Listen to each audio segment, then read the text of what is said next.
The title of this session is Experiencing Truth, recorded February 4th, 1965. All we need to do is to let go of our concepts of limitation. And what's left over is the natural, infinite, unlimited being.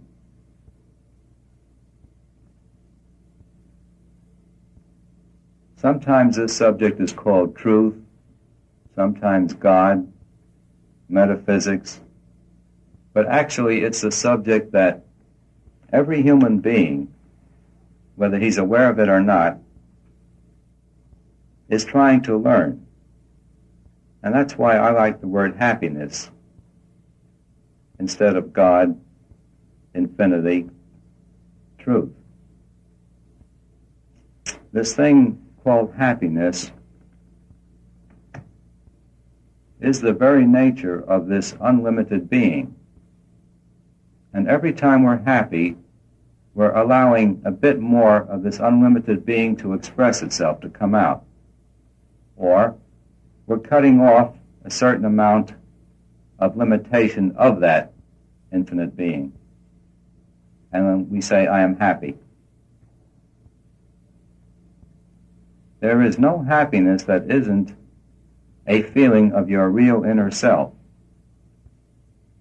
That's what it is. Therefore, I call the subject sometimes happiness, that the goal is to attain a continuous happiness with absolutely no sorrow whatsoever.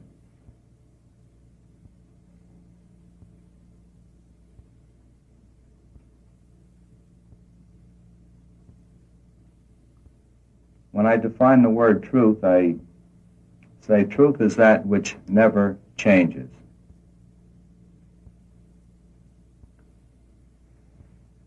This constant state of happiness never changes.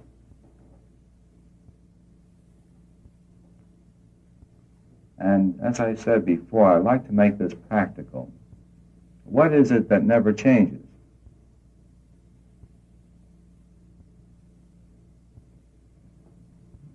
Beingness just bees. It doesn't change. Existence just exists. It doesn't change.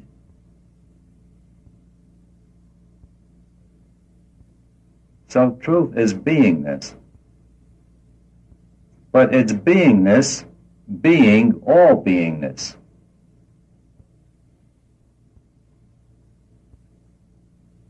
It's the very beingness that you are when you use the word I, with nothing added to it, just the word I, that feeling of I. That's your beingness. That's infinite, that's unlimited, until you put concepts of limitation over it and hide it.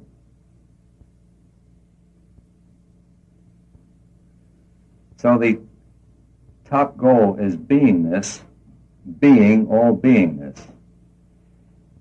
When we recognize that you are me, or that I am you, I am all beings,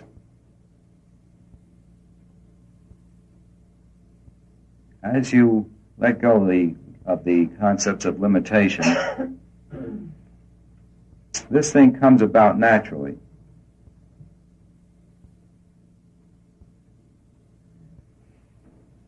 Another thing that doesn't change is awareness that is aware of all awareness. That's the ultimate, can't change anymore. Consciousness, conscious of all consciousness. See, this infinite being, which some people call God, we are experiencing all the time, every moment, by just experiencing our beingness. But we limit it to this body and this mind. But that beingness is actually infinite. That awareness is infinite. And all we need to do is let go of the concepts that limit it. Now, the first major wrong step we make is to say, I am an individual separate from all beingness. Then we have to create an instrument to be separate with, and that's the mind. The mind reflects back to us as much as this infinite beingness as we want it to. That reflection is cut more and more the more we take on concepts of limitation. We cannot grow into this infinite being because we are that here and now. But we can let go of all concepts to the contrary. Now, the reason why some of you have been so happy for a short period of time and then all of a sudden it seems as though the sky fell in is only because you were able to perceive this infinite being that you are. But you weren't able to keep out all the accumulated concepts of limitation from the past that prop up every now and then. Every time a concept of limitation comes up, you're not infinite anymore, and you're miserable. Unhappiness is a restriction upon being totally free, unlimited.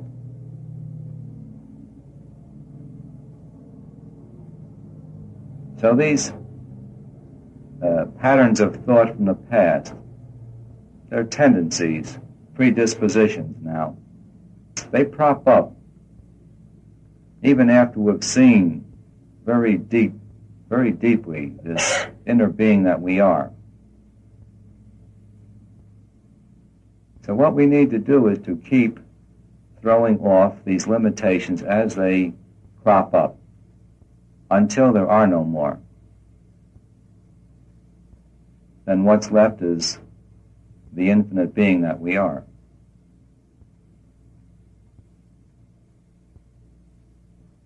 But the thing to do is to keep throwing them out until there are no more. Now, some of us have been accumulating these things for tens of thousands of years. So they die hard. They don't go very easily. However, being unlimited, infinite beings, by sheer power of will, a few people can, just like that, throw them all out. It happens occasionally. Or maybe a few dozen people each generation do it in the entire world. They are the so-called masters. They recognize that they are not limited by the body-mind. They consciously exit their body when they die, which allows them to come back in a body or not to come back in a body as they choose. The great leaders, the great spiritual leaders, are those who have chosen to come back in a body. They didn't have to come back. The rest of us must come back by force of habit. We have a desire for things here, and so we come back here.